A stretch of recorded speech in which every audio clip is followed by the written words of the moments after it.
Here I am rolling with my buddy Sean. I was kind of like, approaching this with a relaxed pace, and he was working his reverse de la Riva kind of setups, and I was kind of like able to slide in and go straight into ashi to go for the outside heel hook. And usually what this does is, it creates a response, where they want to, kind of try to free their leg, and then that usually transition into either a knee bar or a inside heel hook. In this case, this was a knee bar. Right here, I was just kind of playing a lazy game, a little Z-guard, and usually when my opponents try to pass really low, their head's low also, so I'll use that to set up my closed guard guillotine.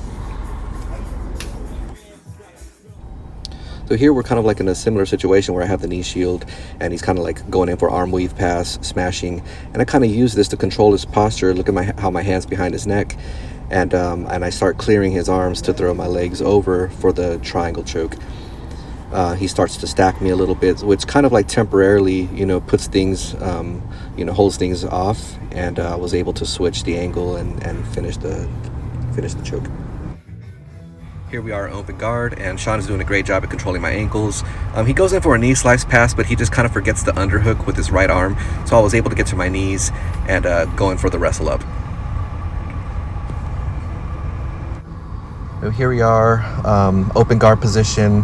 I get my hand on his hip, and I'm using my forearm to prevent him from getting that knee shield, and I'm just kind of like stapling his leg here at the moment. I kind of see an opportunity to kind of do a back step so that way I could go into the saddle position, and from this saddle position I'm able to peel that free leg over to the other side, so that way it's less of an issue when I'm attacking the inside heel hook.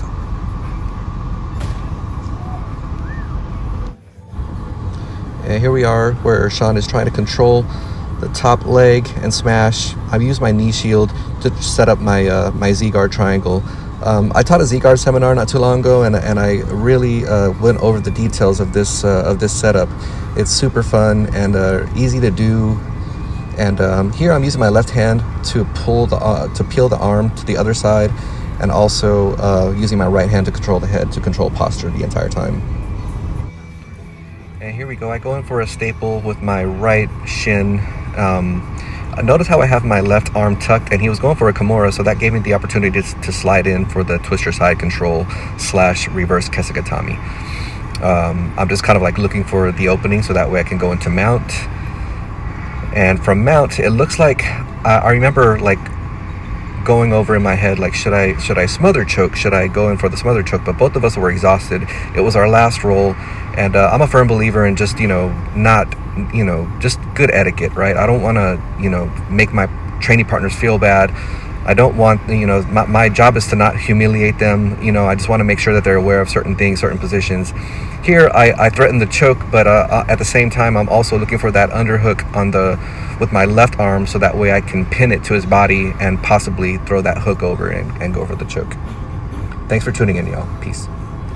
Here I am rolling with one of my students, Mark Tovar, and he was defending the chokes from the back control pretty well.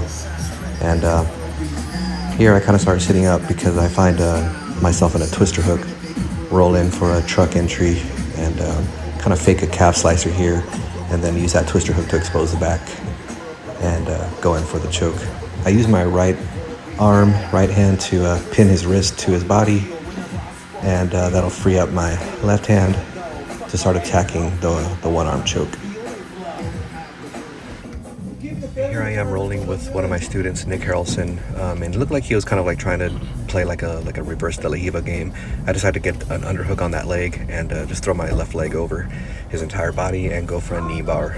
And this position is interesting because you can transition into a honey hole very easily. I just decided to go for a knee bar there, and it kind of turned it into a lateral knee bar. This is the same session with Nick Harrelson, and a lot of times when I'm rolling at the academy, kind of like let myself go, just kind of see how they're evolving, see what they're coming up with. And he rocked a really good shin-on-shin elevation and try to get underneath me. That's a really good it's a really good game, to get especially bigger guys off of you. He was trying a back attack here with his hooks from the back, setting up a baby bolo type of position. And it's very effective, but I was able to scramble out and reset the roll. And here we are, same session with Nick. Watch how he's shrimping back, and he beautifully times a wrestle up, blast double, and that's something that I teach my students a lot, to be able to time your wrestle ups correctly. If you don't time them correctly, then you'll get stuffed, you'll get sprawled on. And I was very happy to see Nick work that and implement that into his game. Right here, I'm kind of capitalizing on an underhook that he has, and so I start working my triangle omoplata game. I was initially trying a carny. A carny is a move that Boogeyman kind of created from rubber guard, but I couldn't get my right leg over his head, so I call it the old man carny. I was able to just get the Kimura, and that's like my my non-flexible way of doing the carny.